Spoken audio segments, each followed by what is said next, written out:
Hello everybody, Foxy Games here, and welcome back to Final Fantasy XIV Full Story Playthrough.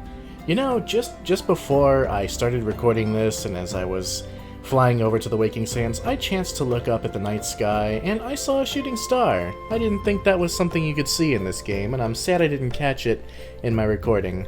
But, you know, what a beautiful sky this game has. I don't know if I've ever said that before, but this game has a really nice skybox. It's really super pretty.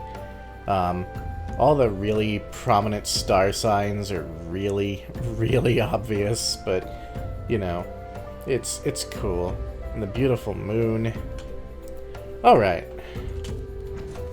We are here to meet with Urianger and speak of the other primal problems we might be having.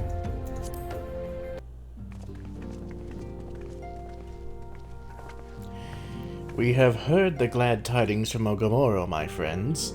By the grace of the 12 and your most valiant efforts, the people of Limsa Laminza may rest easy. I should like to think so, yes.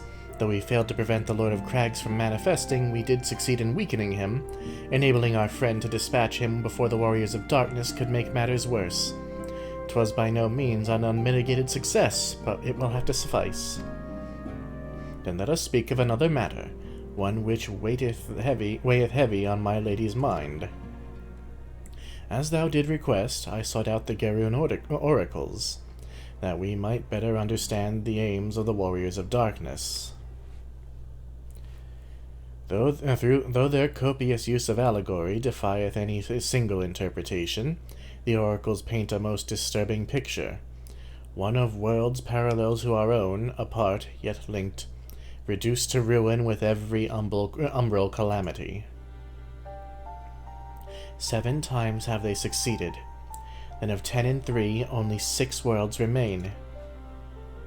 Aye, all is as my lady Minfilia spake unto thee.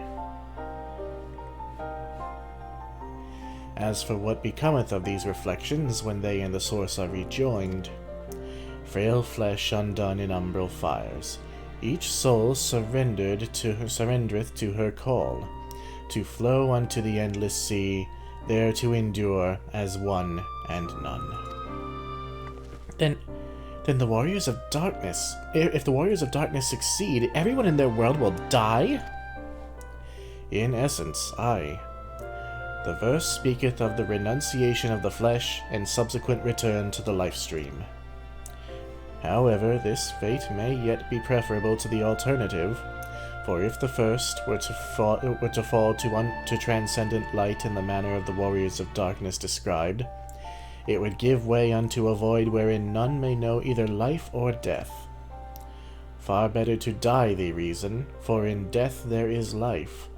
The essence of a soul which returneth unto the source may yet be born anew, saved. Such, at least, is their belief, I surmise. If that is true, then, gods, no one should ever have to make such a choice. Ere we speak further on this subject, I would share with thee another recent discovery. 'Twould seem that several sizable shipments of crystals have been delivered into the hands of certain Alamegan parties. Alamegans? Strange. And you believe this to be the work of the same Ishgardian smugglers who supplied the beast tribes? I know beyond a shadow of a doubt, and lest thou wonder at their motive, I would remind you that the Ascians did once attempt to bring about the summoning of Ralgar. The individuals who took receipt of these shipments are refugees belonging to a group devoted to the cause of the Alamegan liberation. It may also interest thee to know that their Ishgardian suppliers appear to be none other than the eminence of Aline Ryu's network of spies. Surely you jest, and yet it is not so surprising. Bereft of leadership and hunted by the Alliance, I can well imagine such villains would be desperate enough to conspire with the Ascians, assuming they even know or care who their new employers are. All of which is irrelevant. Forgive me, we must seek out the resistance group which received the crystals without delay. Foxy, Alice, will you come with me to Little Alamigo?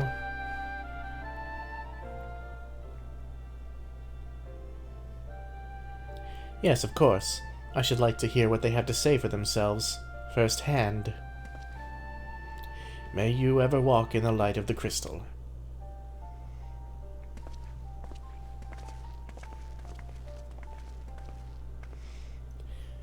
So maybe Urianger joined their little group out of sympathy. Alphino, Alice, Foxy, are you three listening? Good, I have tidings. The Temple Knights raided the smuggler's warehouse less than an hour ago. A cursory interrogation of the prisoners yielded confirmation that they were in the employ of, and I hope you are sitting down, a man in black robes. Then you have them, and the crystals too? What few remained, aye. Regrettably, it would seem they dispatched one final shipment in the hours before we struck. 'Twas bound for Little Alamigo, we are told, where it will be received by members of a local resistance group. Since Sir Emmerich's men no longer have need of my services, I have a mind to head that way. As do we, by happy coincidence. We learned of the shipments but a few moments ago. Ha! And here I was thinking I might finally be one step ahead of the Warrior of Light and her little helpers. Ah, wait a moment. There is more, and I defy you not to be surprised by this revelation. The leader of the Ishgardian smugglers was formerly in the employ of Aline Wayu, the infamous Ivy herself. Once again, Thancred, I fear we must inform you that... Thancred, with whom else have you shared this information? About the smugglers? No one. As I think I mentioned, the raid was less than an hour ago. I was planning to contact Y'shtola next, but is there someone else that you'd have me notify first? No, there isn't. She's wondering how Urianger knew.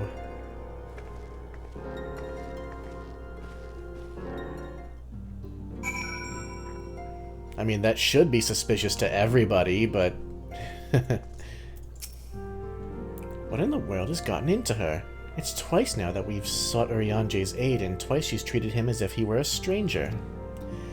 The Archon was one of Grandfather's most dedicated pupils, and spent as much time at the Leveilleur estate as we did.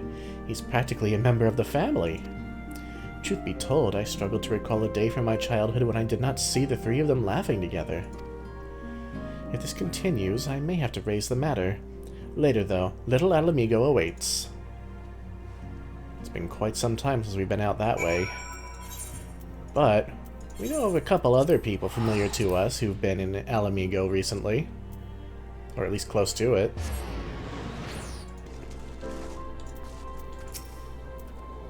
Still no sign of Thancred.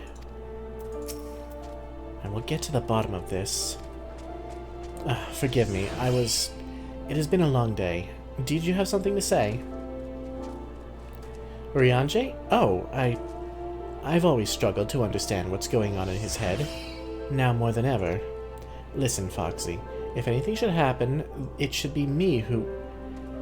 Just know that I'm prepared to do what must be done. Right then, to more pressing matters. Since we have no idea when Thancred might arrive, I suggest we see what information we can gather in his absence. Let us pray that someone will be willing to speak with us about the Resistance. I mean, I've put in a good word here. People should trust us. So to review, we are reliably informed that members of the Alamigan Resistance operating here have taken receipt of several large shipments of crystals, our task being to ascertain who and why. Given the size of the settlement, I find it hard to believe that anyone here could be wholly unaware of the Resistance's movements. The challenge, of course, will be fighting individuals who are both able and willing to share such information with outsiders. It would seem sensible to divide our forces. Foxy, why don't you question the residents of the eastern half of town? Alice and I will do the same in the west, and afterwards we can rendezvous here to share our findings. I mean, I've done the rounds here before. People here generally trust me. But whatever.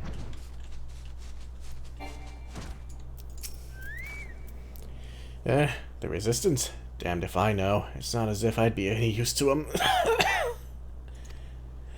If you set store by all these tales of secret weapons, good luck to you.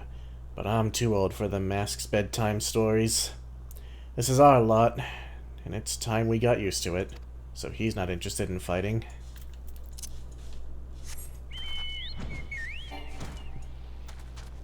How about down here? Ah, here's someone. Ah, let me guess. Come to join the fight, have you? No need to deny it, friend. You're not the first to answer the Griffin's call. Who's this Griffin they're talking about? While he's lit a fire in every Alamegan's heart, he's also inspired more than a few old Dons to pledge themselves to the cause. And little wonder, the Garleans won't stop until we're all under the yoke. So the resistance leader is very charismatic. I should like to meet him myself. Oh, here we go. Talabo. I see you there, going around asking questions, looking for the Griffin in his lot, I'll bet. Seems like the talk of little Alamigo these days. Folk wondering what he's about, what he's got in store for the Garleans, and what's under that mask of his, of course. Some say he's hardly got a face, what with all his scars. Others reckon he's been marked for death by the Empire, and that they'd send a bloody legion if they knew he was here. Your guess is as good as mine. Only more questions.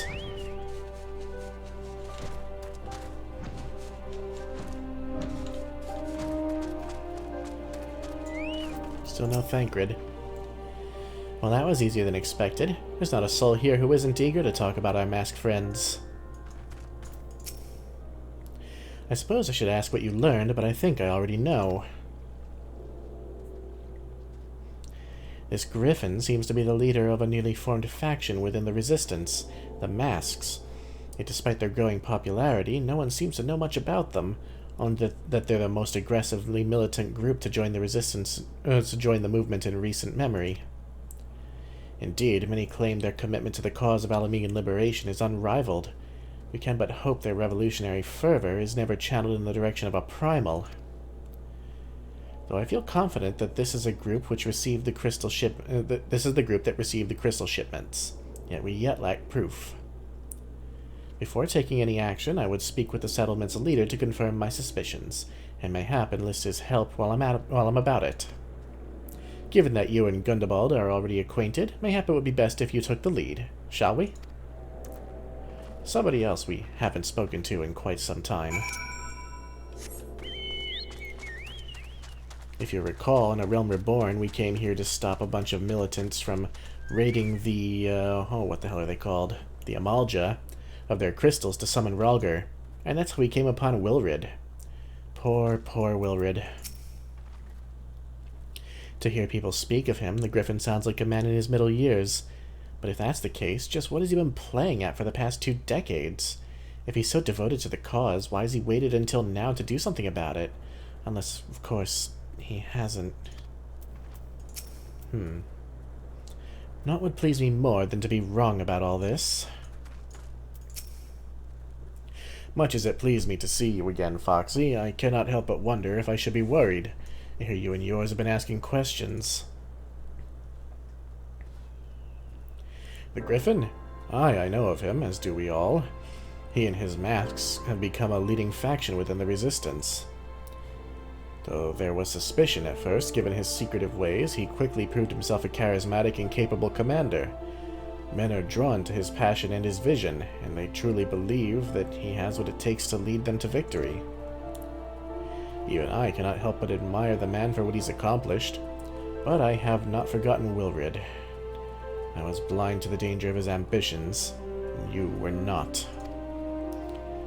The Griffin will soon deliver a speech to our people at the sunken temple of Karn. Go and see him with your own eyes. Weigh his words with your own heart. How convenient. 'Tis but a pity Thancred is not here to join us.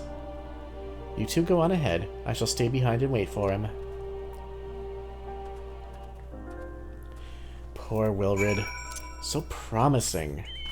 He was doing so much better. And then the Braves, in their greed, saw fit to kill him when he started asking too many questions. Here we are.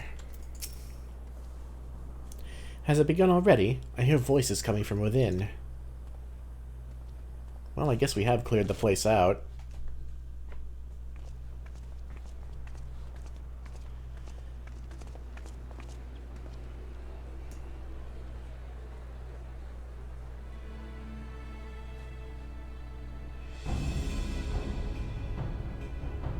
Brothers and sisters, 20 years ago, Alamigo, our home, was claimed by the Garlean Empire. In our haste to overthrow the King of Ruin, we turned a blind eye to our foes in the north. With our glorious revolution, we but laid a path for a new tyrant to succeed the old. And when confronted with our failure, we fled.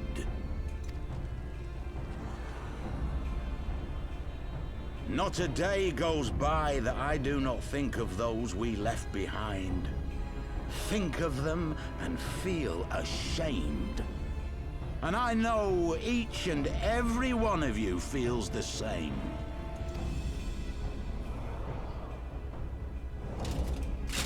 We abandoned them, our own flesh and blood, to labor till their backs gave in and their breath gave out. Building the twisted steel ramparts which now mar our once majestic mountains. We abandoned them, the brave and true, to fight and die for their country, or worse, to be conscripted and sent off to rob another poor bastard of his home. We abandoned them, the meek and powerless, to bow and scrape when the Garleans pass, to sully themselves that they might live to see another day of misery. The Black Wolf may be dead, but a new Imperial Viceroy reigns in Alamigo now. A beast, not a fraction as merciful. You all know the Eorzean Alliance will do naught to oppose him. For all their promises and platitudes, they will not act if there's no profit in it. Only we can free our brothers and sisters from the Empire's tyranny, my friends. Only we have the courage to stand and fight. They have imprisoned us. They have enslaved us. And they have murdered us. But no more! Blood demands blood, and the Garleans shall pay for every drop they have spilt upon our lands. This I promise you, for we have a power within us, my friends. A power befitting our pride, our righteousness. Only join us, and we shall grant you the means to unleash it, and together we shall see the Alamigan standard raised over the mountains of Gia Arbania once more!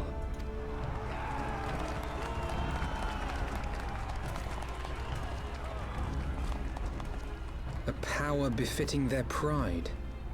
Not at all ominous, that. Wait, is that...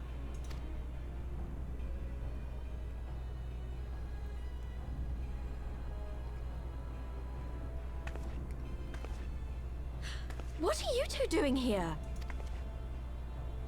I could ask you the same thing.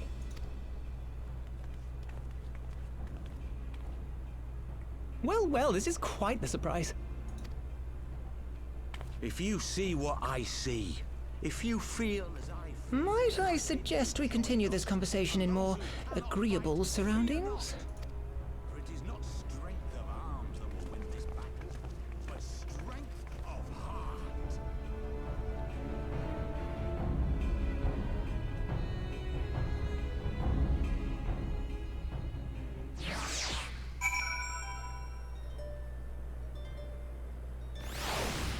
Well, I had a feeling we'd run into these two. Of all the places to meet, it has to be fate. Mayhap it is my imagination, but you seem rather more rugged and world-weary than last we spoke. I mean, we've been through some shit, Papalimo.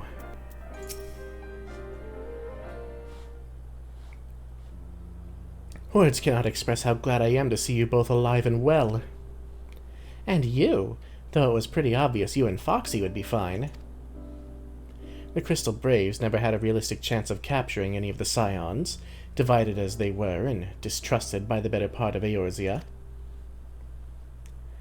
But if you truly believe that, forgive me, what exactly have you two been doing all this time?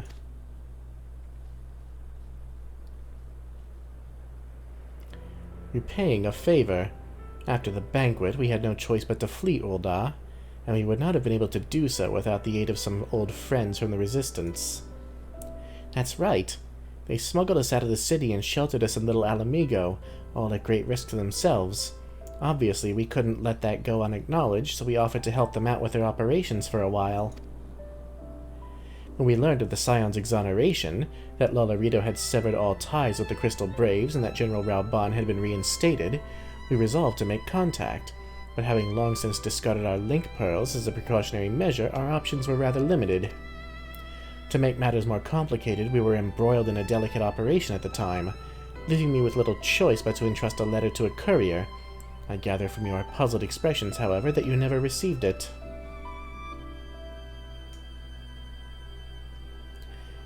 To be honest, we thought this might happen. While the masks are happy to let the refugees spread the word within the community, they're pretty strict about communicating with outsiders. Oh, and we also heard a rumor that the Griffin doesn't want us meddling in his affairs.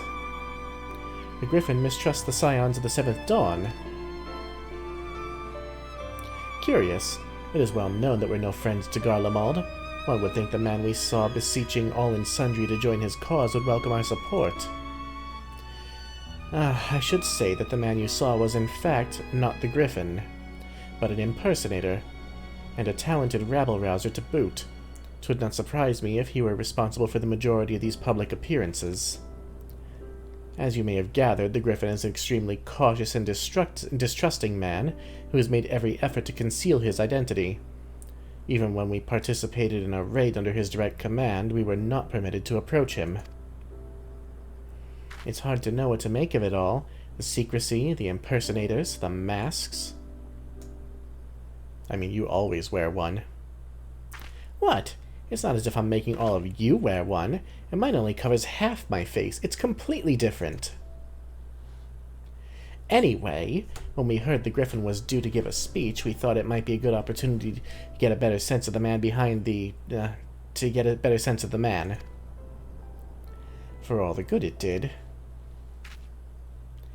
And now you have heard the whole of it. But tell me, what prompted you to take an interest in the Griffin? Summoning? You're not serious. I can't believe it. The Resistance would never even entertain such a ridiculous plan, but the Griffin... Well, the man is an enigma. I cannot say with any confidence what he would or would not do. What I can say, however, is that the speech we heard today was not the first to make reference to a power capable of defeating the Empire. The masks have made many such claims of late. I confess I had assumed it to be mere bluster, but in the context of the shipments of which you spoke, it is not impossible that they are alluding to a primal. Whatever it is, we'll find out together, and if anyone tries to stop us, they'll answer to me. Indeed. That is, assuming you'll have us.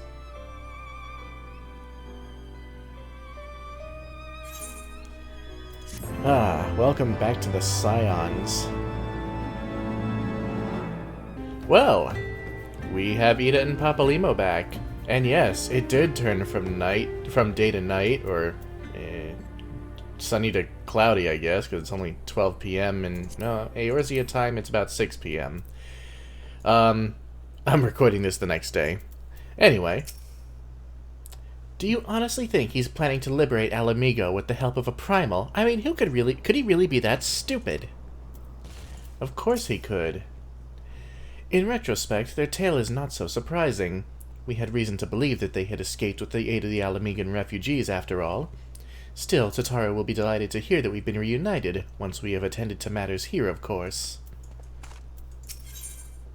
Here we go. If, as you suspect, the Griffin is indeed plotting to summon a primal, we must needs obtain confirmation while there is yet time to act. To that end, I propose we question his double. Given his role as the group's de facto mouthpiece, I should not be surprised if he were one of the Griffin's closest associates. And while he may not be aware of the most sensitive details, he can probably tell us the mask's plans in broad strokes. Like the man whom he impersonates, however, he is wary of outsiders. He will not expose himself without a suitable incentive. My plan is as follows. You and Alphino will pose as adventurers fallen on hard times, inspired by his words to take up arms for a noble cause. Ida and I, as members of the Resistance, will recount tales of your past achievements and testify as to your usefulness in the struggles ahead. With our enthusiastic assurances still ringing in his ears, he will decide to welcome you in person, and we will arrange a meeting. You will need to look the part that we might maintain the charade, until we have him cornered at least. Here, this should be enough to purchase suitable garments from Talabo, and to have him rub a respectable amount of dirt on them for good measure. Any questions?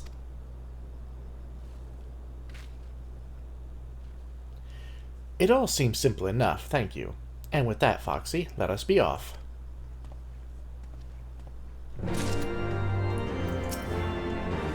Talabo has an assortment of affordable clothing which he sells to the refugees.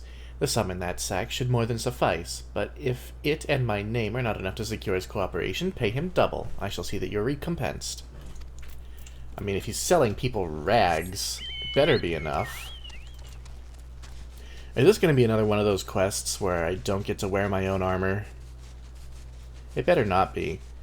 They showed during the Grand Melee that they don't have to do it that way. Well, don't look at me. You're the one with the sack of gil. You do have the sack of gil, don't you? Oh, of course I do. Eh? You want to buy what? I don't know what you're up to, but I want no part of it. Oh, yeah?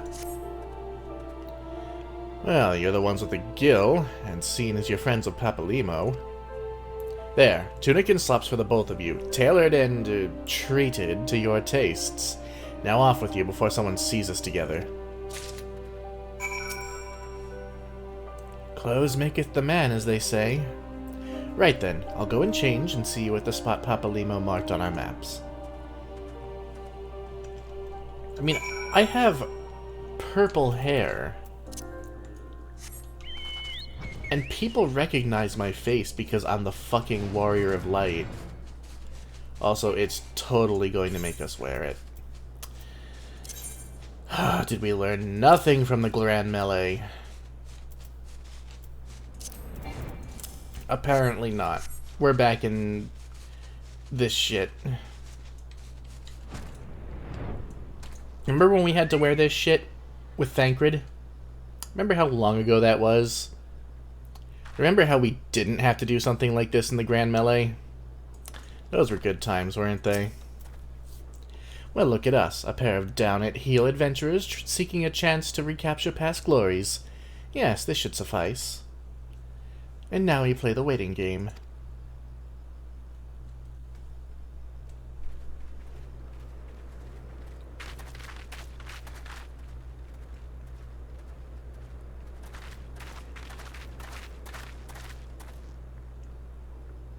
My thanks, comrades.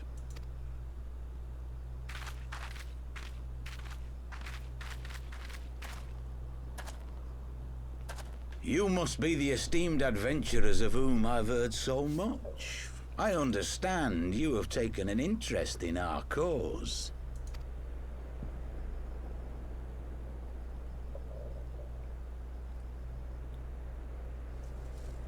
A great interest, you might say.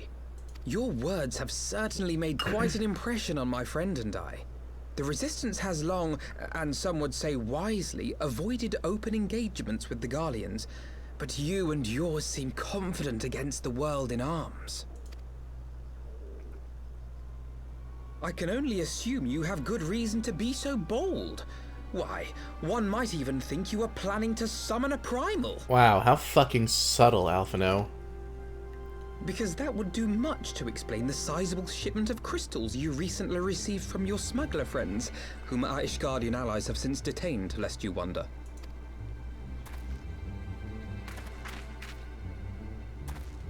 I'd like to hear more about the Griffin. The real Griffin. Your performance earlier didn't fool us. Ah, the famous scions of the Seventh Dawn.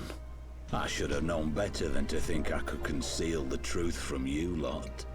You are right. I am not the Griffin. but I speak with his voice, and it was at his behest that we procured those crystals.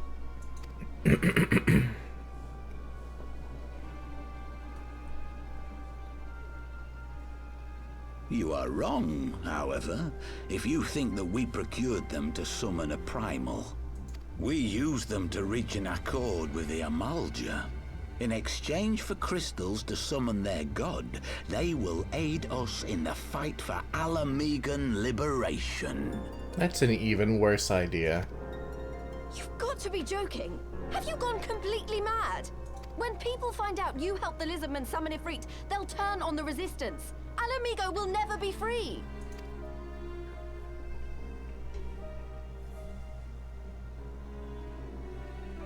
This isn't a fairy tale, girl. We don't have the luxury to play at being honorable heroes. It's because the likes of you wouldn't sully your saintly hands that Alamigo's been under the yoke for the past 20 years. But the Griffin won't stand for it, and neither will we. We're ready to do whatever it takes.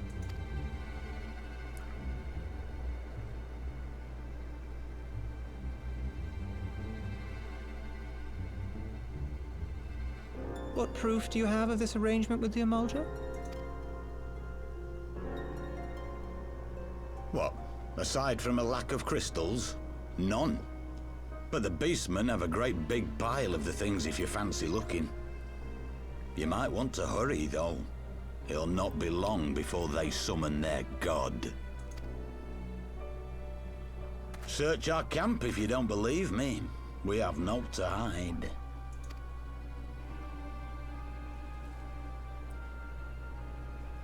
If there is a cache to be found, Ida and I will find it.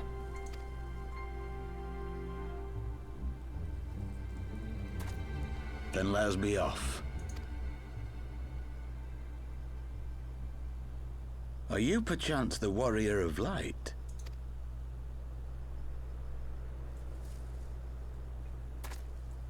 Aye, I thought so. You should know that a great many who have joined us did so because you saved them. Because you showed them that one brave woman can make a difference. You saved me too once. Helped a friend over in Quarry Mill make some medicine I needed. But that was a lifetime ago. Ah, do you remember that quest? I sure do. On behalf of my brothers and sisters, I thank you. You gave us hope where there was none, courage and strength when all was lost. We shall not squander your gift.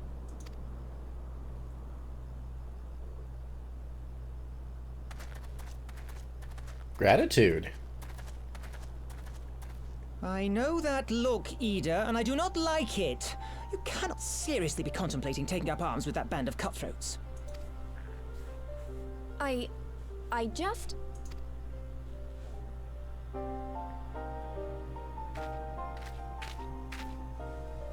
If the Griffin and his men have their way, it is only a matter of time before the situation in Alamigo comes to a head.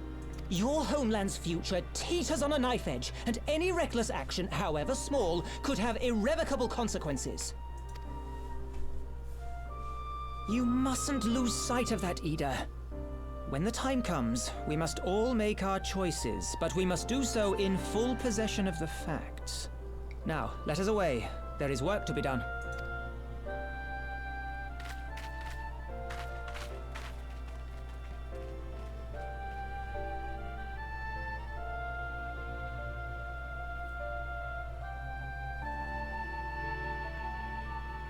Well, that was significantly less combative than I imagined. Let's put our armor back on.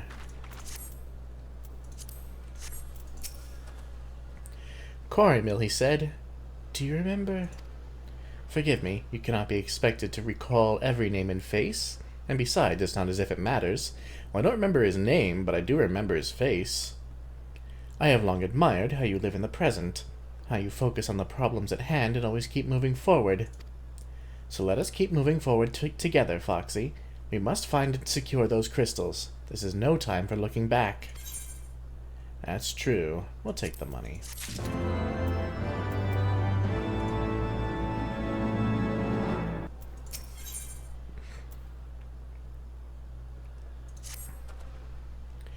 If we take the Griffin's double at his word, then the crystals are now somewhere within Zaharak, ready to be put to use by the Amalja. We must apprise Alice of all we've learned. I will join you both in Little Alamigo after I have changed. Yeah, take those slops off.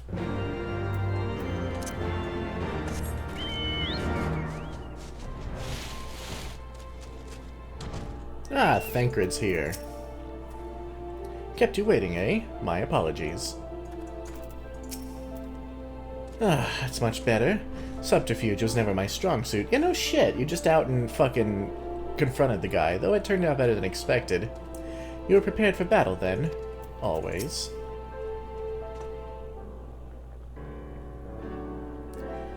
Now that Thancred has finally arrived, mayhap you could share your latest findings. You mean to tell me that while we were worrying ourselves sick, Ida and Papa Lima were here all along? Well, Y'shtola will be relieved, and also angry. Mainly angry, I should think. As for the crystals, what choice do we have? We cannot very well leave them in the hands of the Amalja. For all we know, they could be preparing to summon Ifrit even as we speak. We must make for Zaharak without delay. Agreed. If there is naught else to discuss, let us depart at once.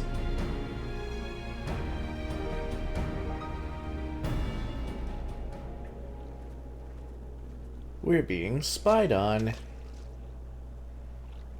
And so they go forth, in accordance with the Griffin's plan.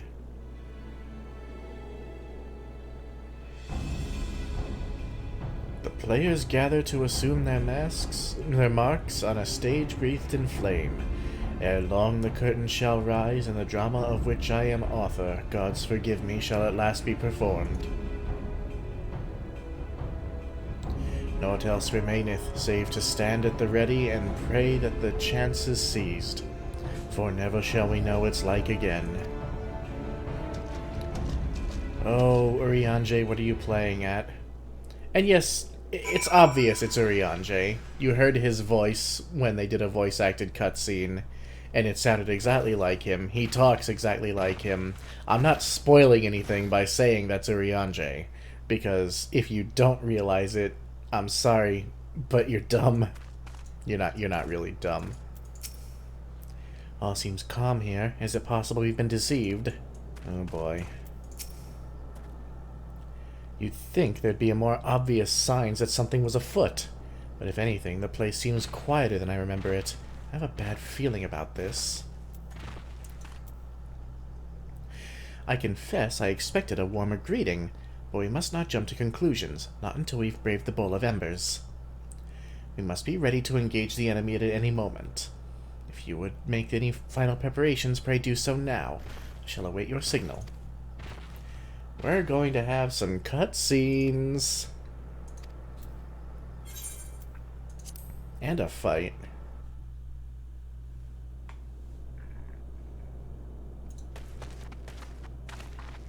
This isn't right. The Amalja would never leave this place so poorly guarded.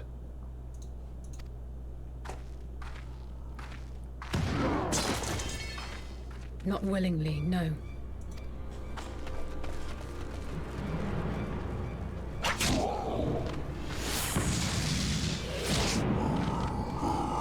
Oh, the Warriors of Darkness.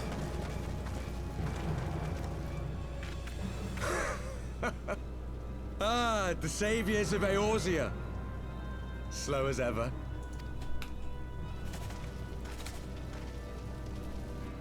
By the 12, will you never learn? You know, you're right.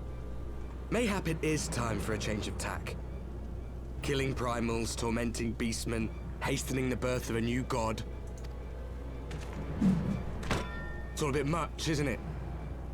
And frankly, we don't have the leisure to do it.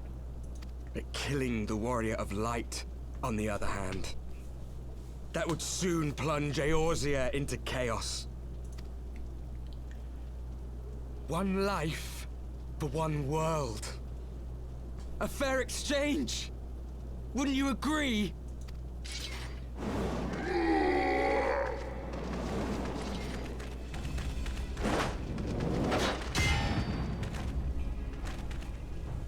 Lest you forget, you've more than one opponent.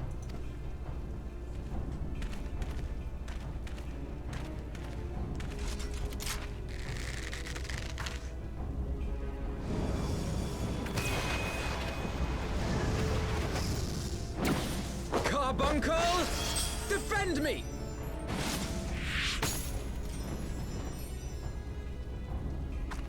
I sense you will offer more than mere target practice, unlike your sister. Alizé!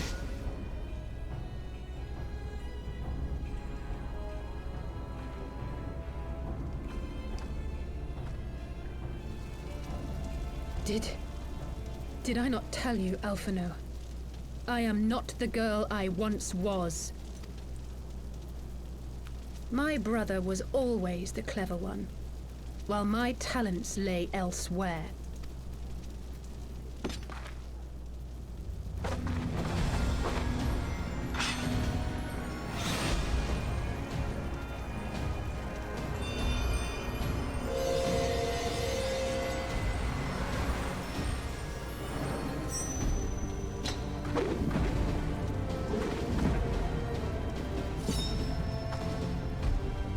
As Eorzea's blade of light once stood by my side, now I shall stand at hers and defend this realm with all my might.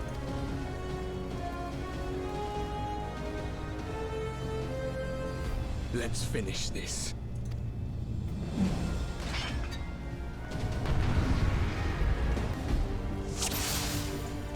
Let's put an end to the Warriors of Darkness. First, we'll take care of their healer.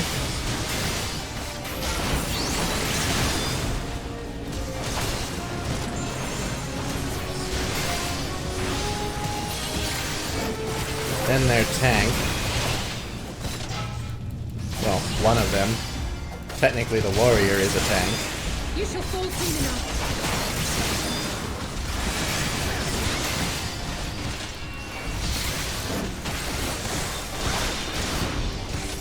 There's no escape!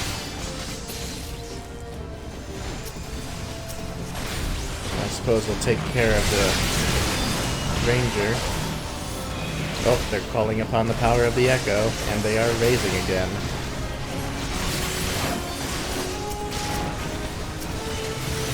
Once again, take down the healer. Yes, you know how when you're defeated in battle in a dungeon, you raise back up again, and there's a little message that appears at the bottom that says, you call upon the power of the echo, and enemies become weaker or whatever. Yeah, that happens with these guys too. It's an actual gameplay mechanic, the echo.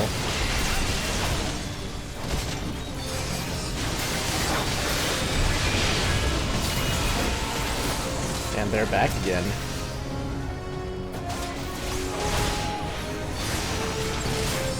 No more games! It is interesting they're still able to call upon Hydaelyn. Uh-oh. We are stuck.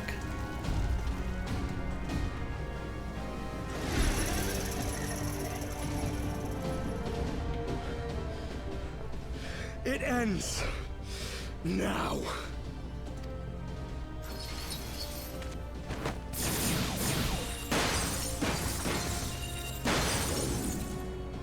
What? The chains! You snake! You would betray us as well?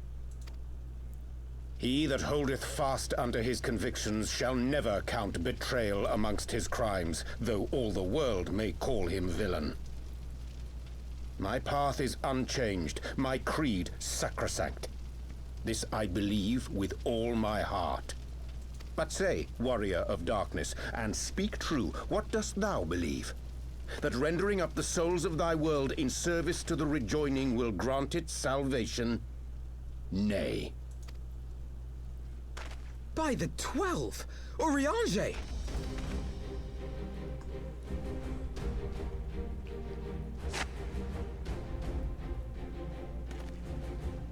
Mine apologies, Master Alphino.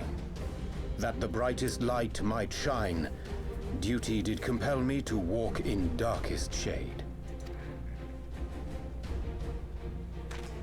You sweet fool. I was almost willing to believe you had turned against us. I expect a full explanation when this is over. For now, may I assume you have turned your cloak for the last time? Thou mayest, my lady.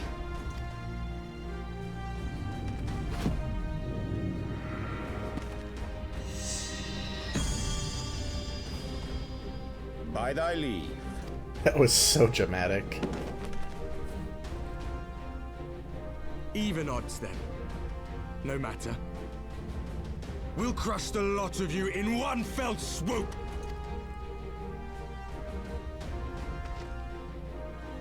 Understood. Hearken to me. We only have one chance. Channel your ether into my blade that I might strike before the mage casts his spell. I cannot do it alone, but together we can defeat them.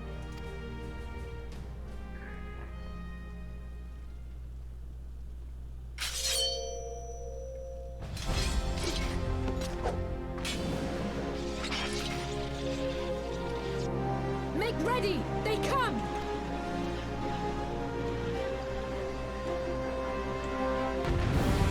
Maker's Ruin. I love this music.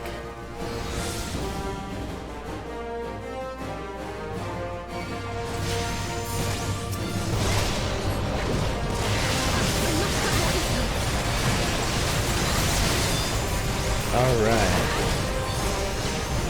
Now they're going to take care of this while I go to Alice and channel ether into her blade.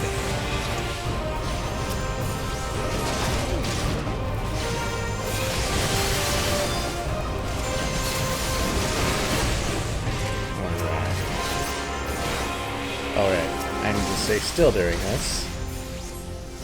I'm trying, Alice. Hold on. Ah, there we go. Blade of Light. It's a bit hard to see.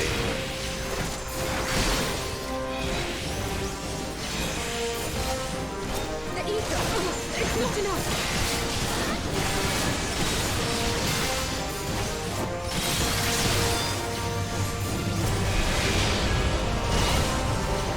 Alright, gotta fight a little bit first.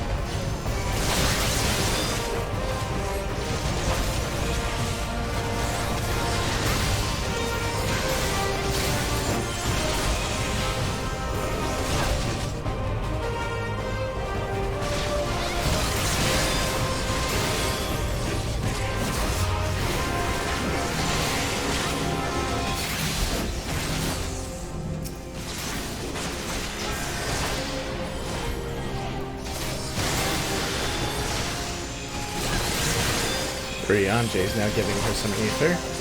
And now it's my turn again.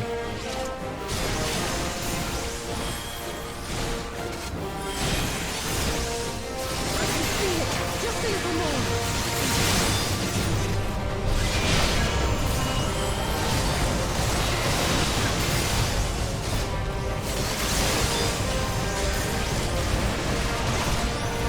Alright, now the ranger is targeting Alice.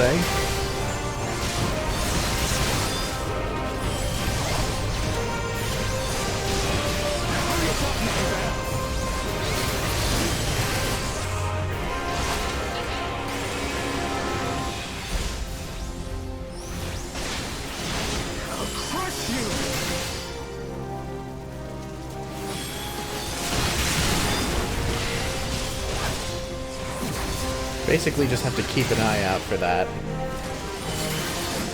little prompt to appear around this area. Here we go.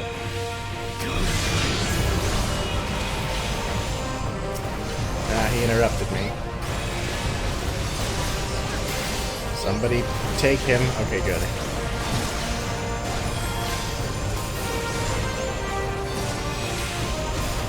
Alright.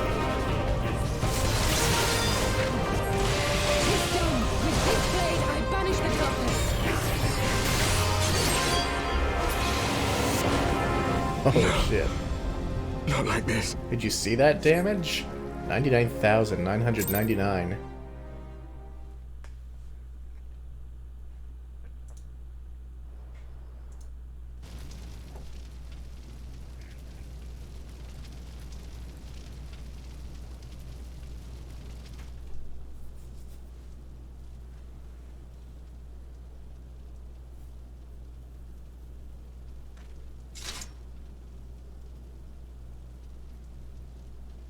She spent a whole lot of ether. Alize, are you hurt? A touch dizzy, but otherwise fine. Thank you.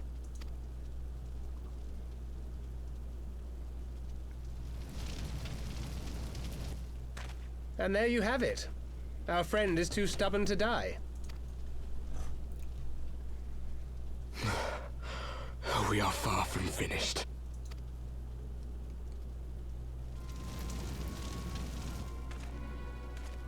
Or have you never considered how we came to this world?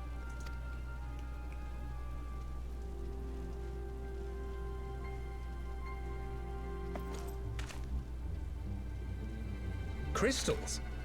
You mean, like the Ascians? Just so. As the Ascians flee unto the rift twixt planes with crystals of darkness, so did these warriors come hither with crystals of light. Eloquent, as always. Aye, like the Ascians, we too are beyond death. You cannot defeat that which is eternal. Wait!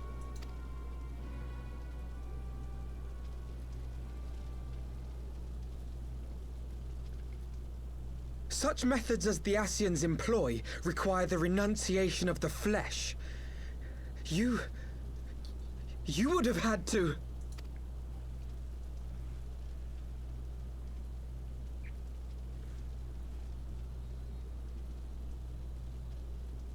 At long last, you see. To save our world, we gave our lives. Have you ever wondered why the Warrior of Darkness's axe is so covered in blood? He had to kill his friends and himself to get to the source.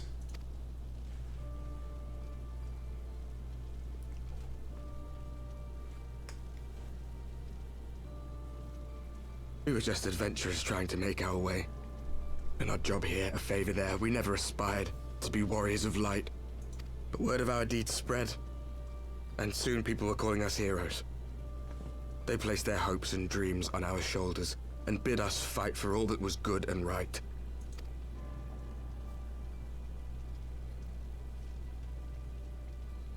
We fought, and we fought, and we fought, until there was no one left to fight. We won! And now our world is being erased from existence.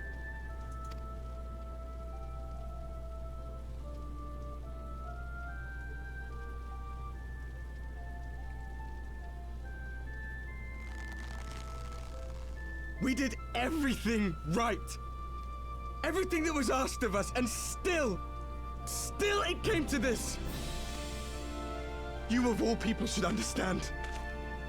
We will not falter. We brought our world to the brink of destruction, and now we must save it.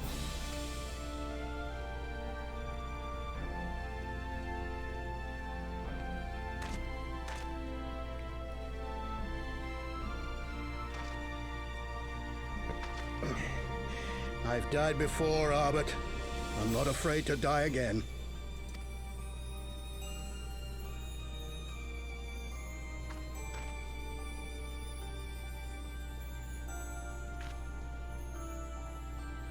No matter how many times we fall, we must rise and carry on the fight for those we left behind.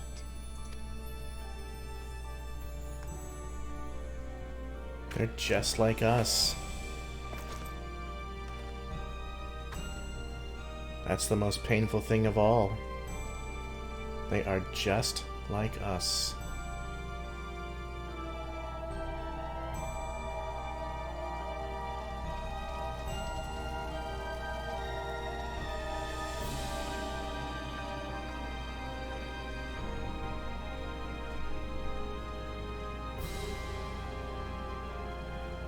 to have known the depth of sorrow and embraced the highest sacrifice. Nonetheless, Master Louis-Sois, guide my hand, I pray you, as fate's thread spinneth upon this most capricious spindle. Quickly! Thou must needs invoke the power of thy crystal.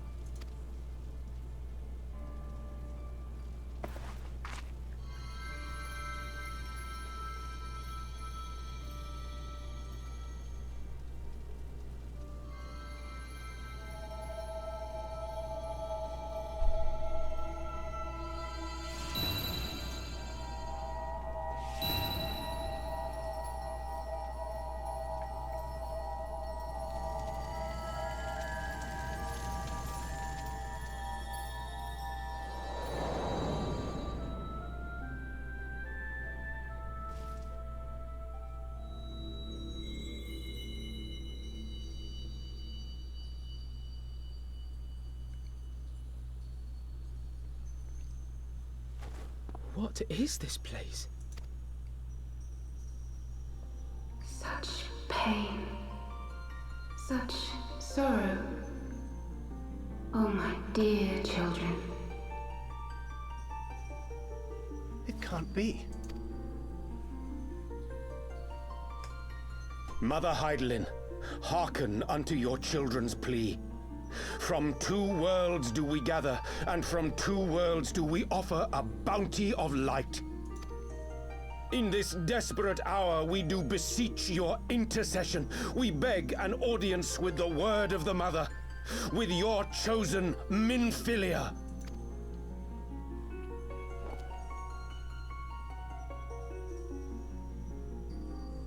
Your cries go not unheard, nor your sacrifices unnoticed. Though many are lost, there are those we can yet save, whom I can yet save.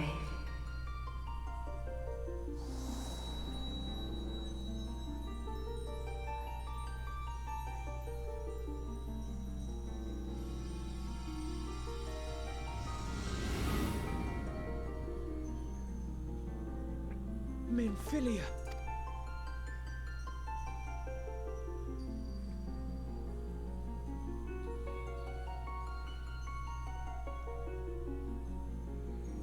Blessed children of the First, the light of your world hath grown blinding in its radiance, but it is not yet absolute. I will hie me to your world, and there take unto myself the light which riseth even now to drown it, as darkness once did drown another. Now you deign to answer our prayers? I will suffer this farce no longer!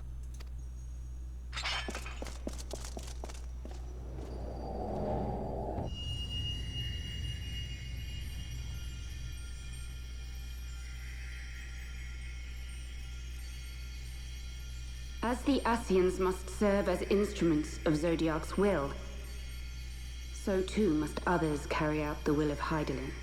But for the boon you have granted her, she has grown strong enough to set me free, that I might serve as her emissary. Your suffering, your sacrifice, your supplications, she has heard all. We will not let the first fall to light.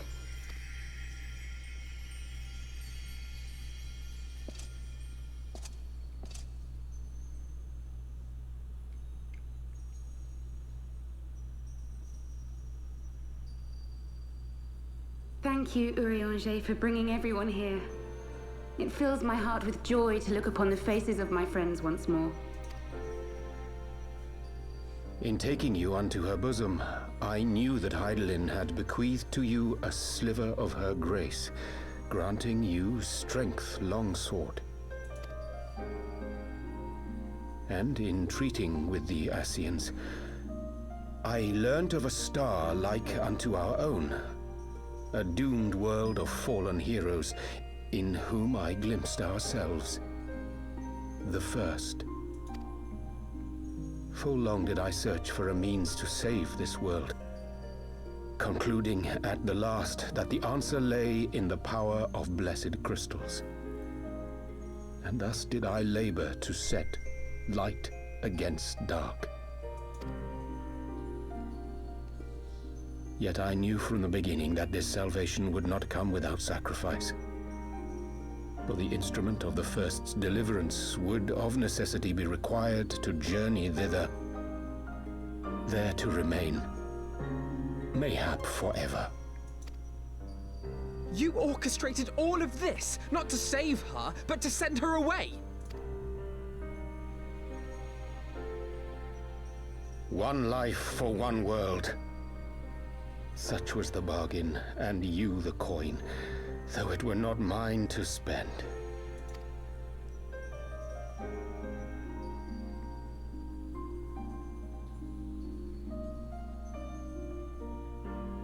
Have we not walked together in the light of the crystal, and at her bidding borne witness to the joys and sorrows of this land?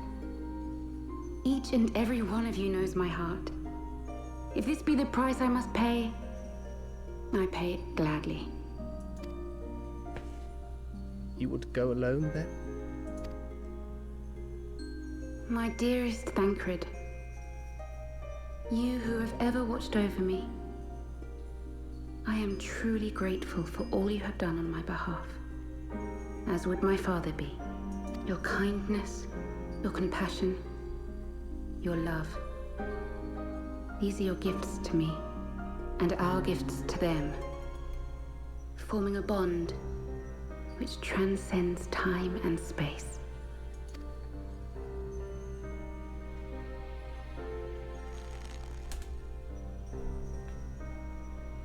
Sometimes I forget you are not the child I once knew. Make me proud.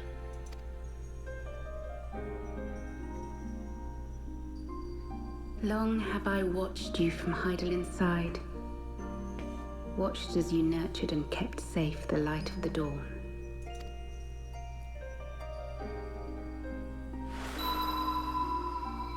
The dark recesses of the world hide untold secrets and dangers.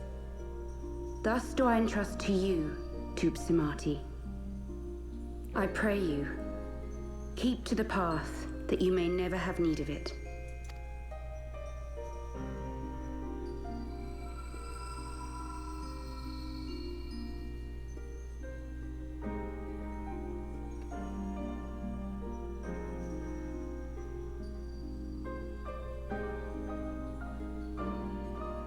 Seem the power of our crystals is all but spent. Perhaps, if there is naught else to be done.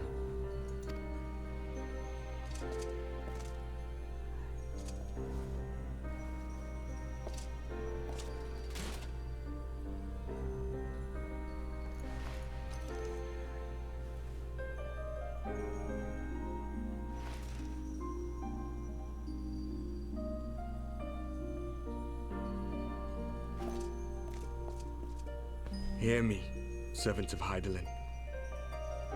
If you would have us place our trust in you, then I would ask a favor.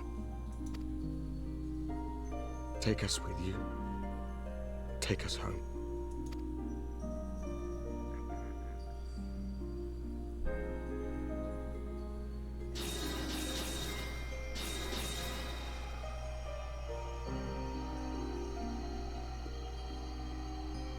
We were blind to the truth once, so I tell you this, as one fool to another. Light, dark, it doesn't matter. What matters is how you choose to use them. Take what he just said, put it in your back pocket. It'll stay there for a while, but you'll understand later. We made our choice and you see what came of it, so please, forge a different path. Seize a better fate.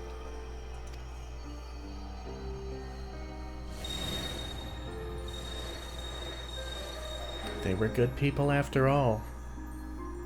Desperate people, but good people.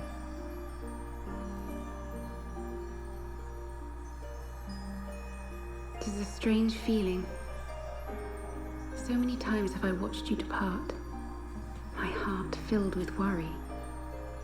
And ever did you return to me in triumph. Someday, when I have found a way to free this star from her sorrow, I promise you I shall repay the favor.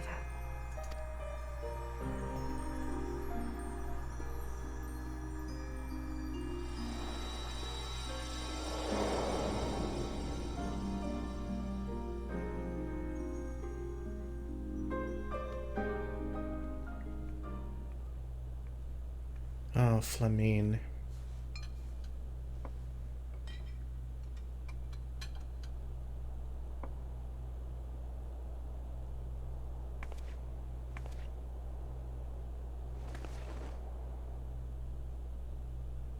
Thank you, Flamine, for everything.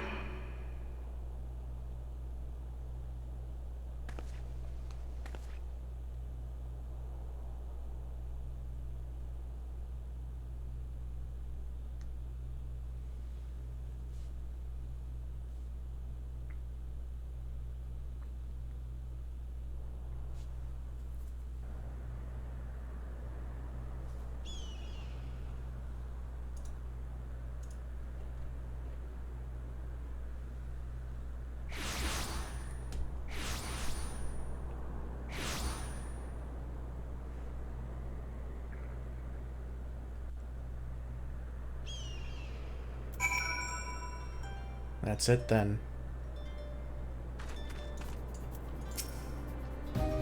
Thancred is, of course, at a loss for words.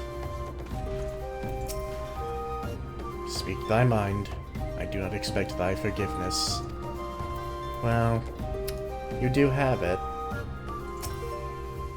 The things that did not unfold is perhaps... I mean to say, I truly believe that she... Forgive me. I should not have spoken. It is not my place. It would seem we are in southern Vanland again. Minfilia is doing, no doubt. May the 12 speed her on her way. And the Warriors of Darkness, too. I cannot help but wonder what awaits those wayward souls. If they gave their lives in order to travel to the source, then in returning to the first, would they not... But mayhap that was their wish. Yeah, they're not coming back. Their lives are already spent. Forgive me. My thoughts were elsewhere. And this when I know full well there is work yet to be done. The crystals. Leave them to me. I will go back into Zaharak and secure them. The Amalja will still be in disarray after the thrashing the Warriors of Darkness gave them. They are not like to notice a lone bard skulking about. But Thancred, you... Don't have to do this, I know, but I want to. I'll see you at the Rising Stones. Thancred really needs to be alone. I should go find Ida and Papalimo. They must have finished searching the Mask's camp by now. Not that it matters anymore. Yeesh. Well, this is the heavy atmosphere to be expected. Oh, I already said that. You must be tired, Foxy. I know I am. If thou wilt permit me, my lady, I would ask a question. When didst thou become aware of mine independent pursuits? When I saw you meeting with that warrior of darkness and the Ascian in white at the Great Library. I tried not to think the worst. You'd never been one to confide in others, so I knew that even were your intentions pure, you would not share your plans with us until you felt the time was right. But I cannot deny that a part of me feared you had simply betrayed us. Would that there had been another way. Know that I took no pleasure in deceiving thee, and that these sins will forever weigh heavy on my heart. I understand why you did what you did, that you but sought to achieve the greatest good while inflicting the least harm. Not many would have the courage to make that choice. But even knowing what came of your actions, I find that I cannot condone them. I'm sorry. Foxy, forgive me, but I believe the events of the day have taken their toll on me. I should like to rest for a while. If thou wilt grant me leave, I would gladly escort thee unto a refuge of thine own choosing. Once my lady hath regained her strength, we shall join thee at the Rising Stones. Until then, Warrior of Light.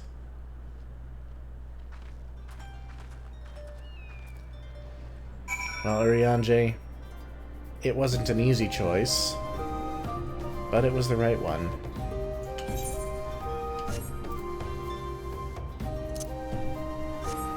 Let's go find Papalimo and Ida.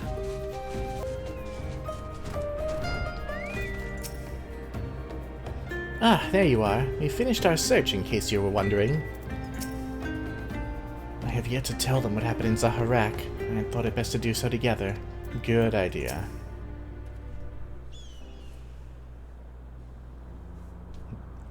Well met, Foxy. Alphino said you'd be joining us. 'Twould seem the Griffin double was telling the truth, insofar as we found nothing resembling a sizable cache of crystals in the Mask's camp. Did you perchance find one in Zaharak? Actually...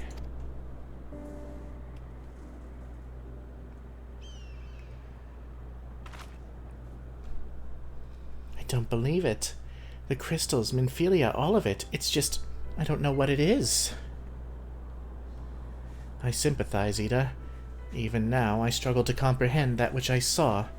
The only thing I can say with any certainty is that I feel blessed to have been granted a final chance to speak with her.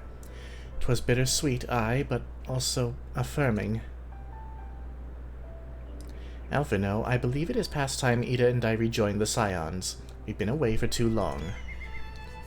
Though I am loath to leave the Griffin to his own devices, I feel our investigation would benefit from your more dispassionate perspectives.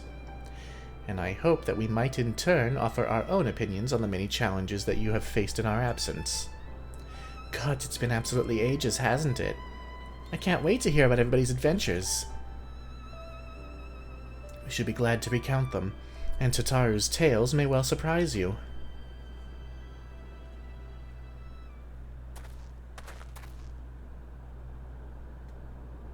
Ida? Ida! Ralga be praised, it is you! Ida, alive and standing here before me in the flesh! I can hardly believe my eyes. Oh, come now. Has it really been so long you don't remember me? It's Gundabald. I fought beside your father in the Revolution.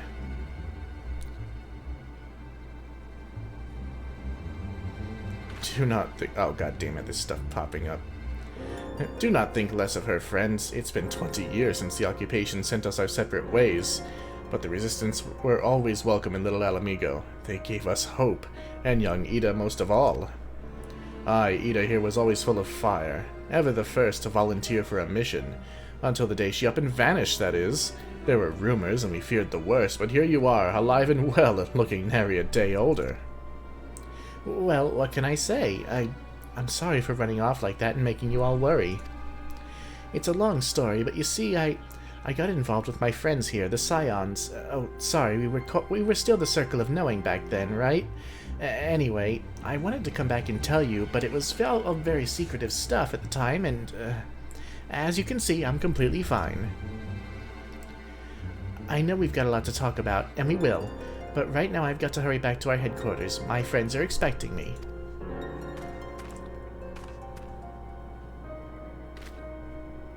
Pray forgive her. It has been a very long day for us all. I promise we will visit again at the first opportunity.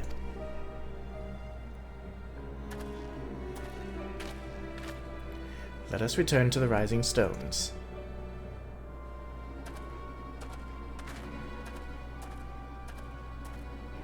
Hell's take me for giving you that mask. Oh, what's going on with Ida? Well, let's go home. Oh god, I wonder how Flamine's doing. Oh, warm as ever. How are you two doing? Huzzah! Have you heard, Foxy? Ida and Papalimo are returned! You are so animated, it's ridiculous. We've not had a chance to speak, but the mere sight of them was enough to raise our spirits. Huzzah! How are you doing, Coltene? Many of our number are still out in the field, but I believe Ochre's party should be returning shortly. Very good. Oh, Flamine. You needn't say a word, Foxy. I know. I know. Wherever she wanders, no matter how far, she will always be with us. That is true. Well, this place is particularly empty. I guess everybody's out doing stuff. When you think about it, we've accomplished quite a lot in recent days, have we not? But there are, of course, some few regrets for missed opportunities. A pity we were unable to deal with Ilbert and the Braves once and for all, for example. Don't worry. We'll find the traitor, and we'll put it to the sword like the others. Welcome home, Foxy. I trust your journey was uneventful. You'll be pleased to hear that Thancred has secured the crystals he sent word a short while ago. Once he's delivered them safely into the Temple Knight's care, he will rejoin us here, and we can declare this matter officially resolved.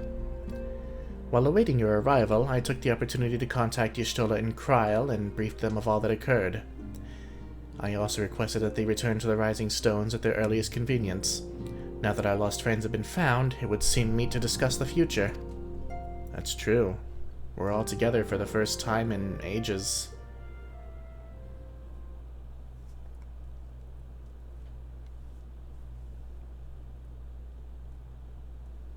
Back in the Solar.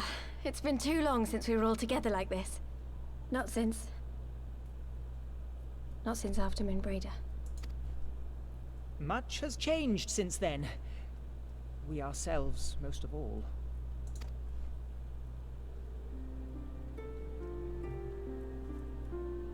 Though not all who were lost could be gathered here today, we may take comfort in the knowledge that those who are not are carrying on the fight.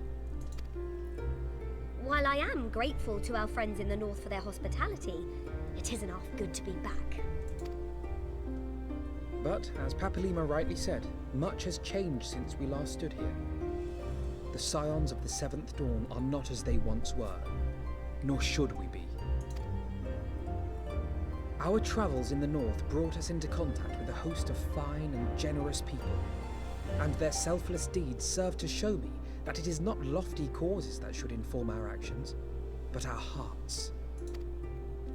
And I hope that the Scions might continue in this manner, as individuals driven by individual principles. Provided we all sincerely desire to work towards Eorzea's salvation, I believe the paths we follow to achieve it need not, and should not, be dictated by any single ideal. Companions bound by a common purpose, free to go whither they will. The idea is not without merit. Very well. I shall resume my research of the primals and the elder gods of Eorzea. Should anyone have need of my findings, you need only ask. I should be glad of your continued assistance. Well, my main purpose in coming here was to see the signs of the Seventh Dawn restored and my dear friend found. Nevertheless, having involved myself in your struggles, I feel compelled to see them through to the bitter end. For Minfilia's sake. That is, if there are no objections.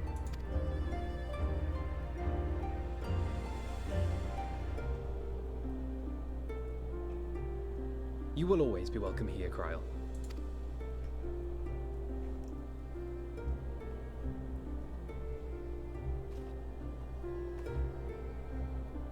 Urianger, can we trust you to carry on your investigation of the Ascians as before?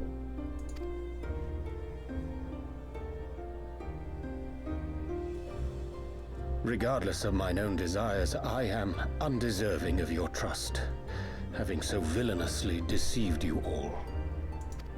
Now, I'll hear no more of that. It would be disrespectful of Minfilia's wishes. She entrusted matters here to us, that we might protect this star and understand the truth which hides at her heart. Mayhap I can handle the former, but I think you far better suited to the latter. No?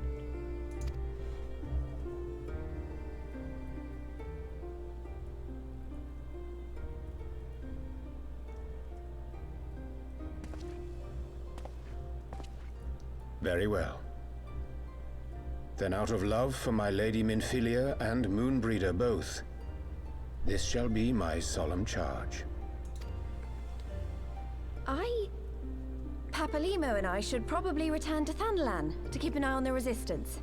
There's still the matter of the Griffin and the Amalja, not to mention the new Imperial Viceroy. That little lot must be worthy of our attention, right?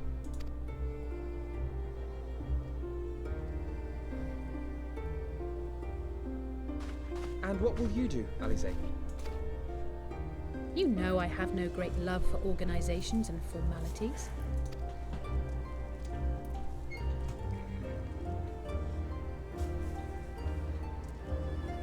That being said, this new approach you propose is not wholly objectionable, and we've always got her to keep us from bickering. But I will suffer no titles. I am not here for House Leveilleur, nor to walk in Grandfather's shadow. Upon that point, we see eye to eye. If it please you, you may think of me as but another comrade in arms.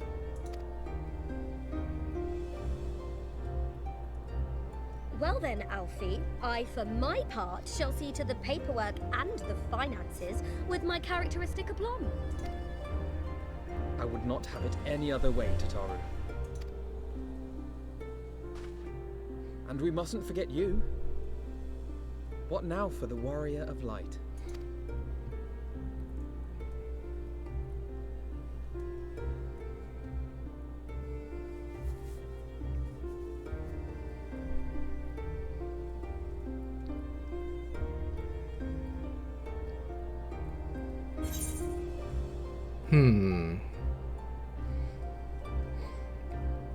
To strive for those we've lost, for those we can yet save.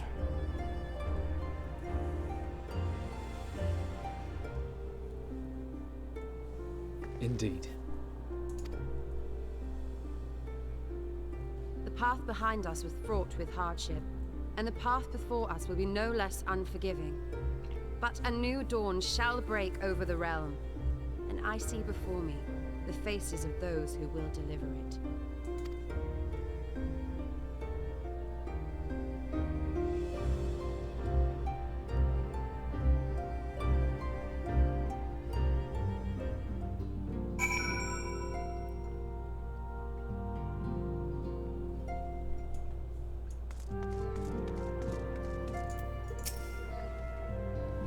It's official then. Gods, I hope I don't regret this. Oh, you know you want to be a scion. Leave it to me, Foxy. I'll make sure she's properly introduced to everyone. Perfect. I suppose I should not be surprised. With everyone standing in a circle, delivering grand proclamations about their future endeavors, she naturally felt obliged to make up one of her own. It may be argued that the great sundering of the source was an aberration, and the existence of the 10 and 3 reflections are an offense to the natural order. That, most assuredly, is the Ascians' belief. 'Twas in the hope of opening mine eyes to said revelation that they first came unto me, imagining it sufficient to secure mine allegiance. Nor would they have been mistaken, were my heart a temple to truth alone. But as a devoted follower of Master Louisoix's teachings, and for the love I bear him and his, I hearkened not to their words. So you see the logic in what they've said to you, but you choose to follow your heart. Interesting.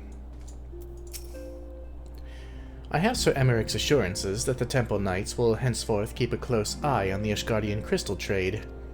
Oh, and he extends his deepest apologies for your dinner having been cut short. Courteous fellow, isn't he? You would never guess he was a politician. Yeah, right? Ochre Boulder's party is back.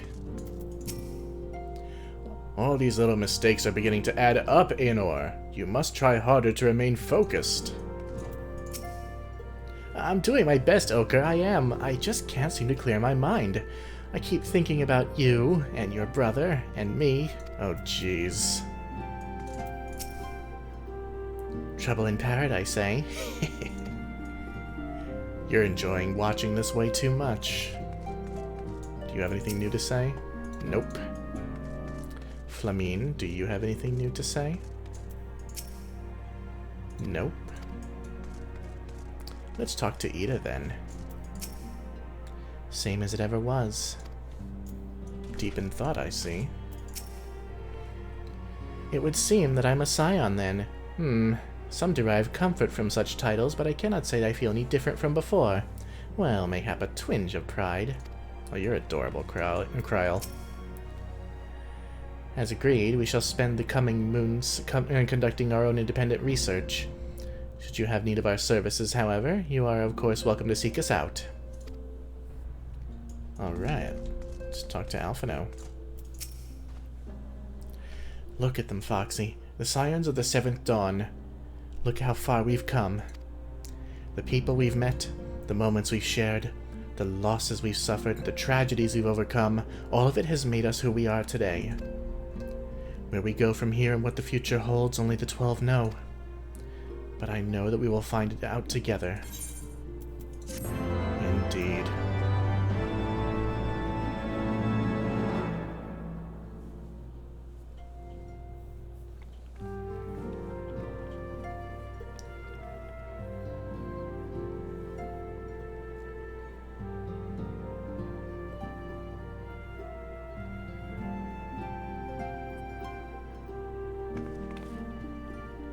One world's heroes are another world's villains.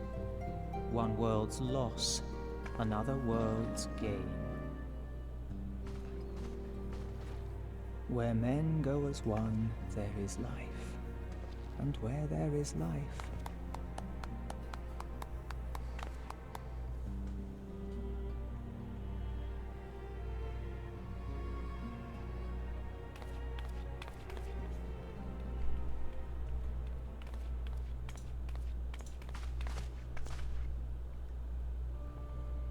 my friends, if I may, I would ask that you entrust Tupsimati to me. Clouds gather upon the horizon, and as Master Louisoix's disciple, I would keep it close at hand. Seems fair to me. I have no claim of it.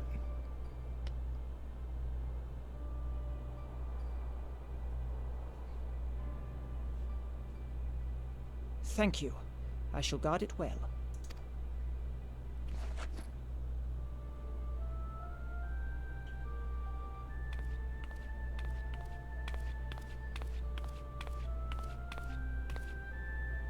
There is cause to hope.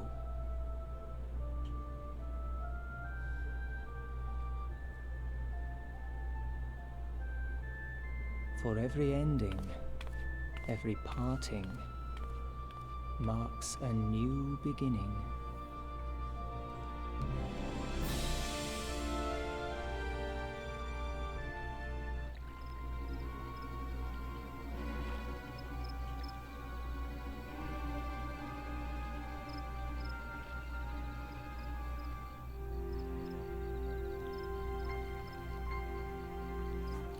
Well done, brother. You may resume your normal duties and rejoin the others. The coming battle shall be our greatest yet, and I intend to stand with you all on that glorious day.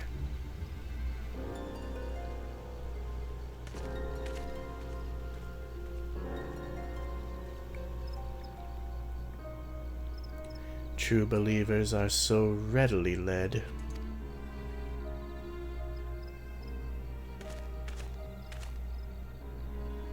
I have given them everything they desired, all for which they have prayed. I doubt you can say the same for your pawns. Get what you wanted, then? Was it all worth it in the end? There were some unexpected developments, but they were ultimately to our advantage. Be it host to a surfeit of light or dark, a world bereft of equilibrium is but a void in waiting. And a void is of no use to my master. I shall follow her emissary with great interest. As for the pawns whom you so pity, they have delivered unto me a gift, which I do now present to you. The Eyes of Nidhogg.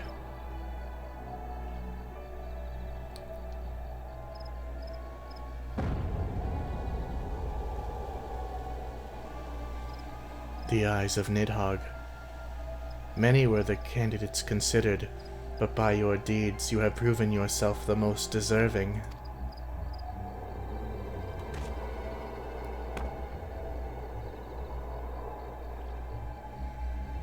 A man of boundless rage and bottomless despair, in whose breast beats a heart which thirsts for vengeance.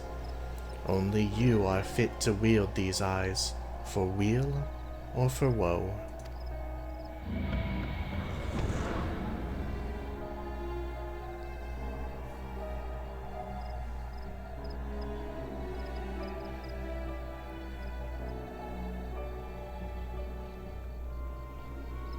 Oh, Griffin man, Griffin man.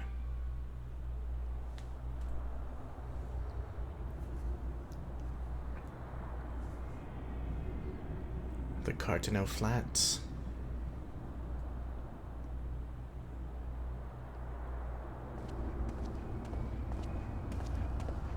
Ground zero of where Dalamud fell.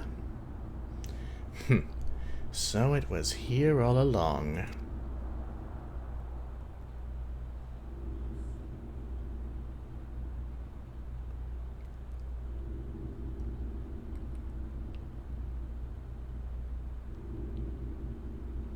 Oh, just you wait, my pretty.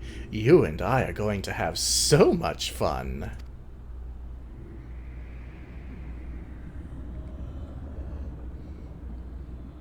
Remember what Teleji Adeleji was after? It seems Nero has found it instead. Well, a lot has happened in this episode. The Scions of the Seventh Dawn are reassembled. Well, as much as we can be. We've taken back Y'shtola, Thancred, Ida, Papalimo. We've gained Kryl and Alice, Tataru, Flamine, and our friends who don't typically join us on adventures. We're all here, and even though some may no longer be joining us, we have to press on. And press on we will in the next episode. So, friends, the next episode will probably be the last in the Heavensward series, because we are teetering upon the precipice of Stormblood. It's been a hell of a journey, and I know it feels very sudden, but all this lead up with the Alamigan resistance is pushing us toward Alamigo itself. So, in the next one, we'll see how that turns out. In the meantime, I'm Foxy Games, and you guys have a good one. Bye.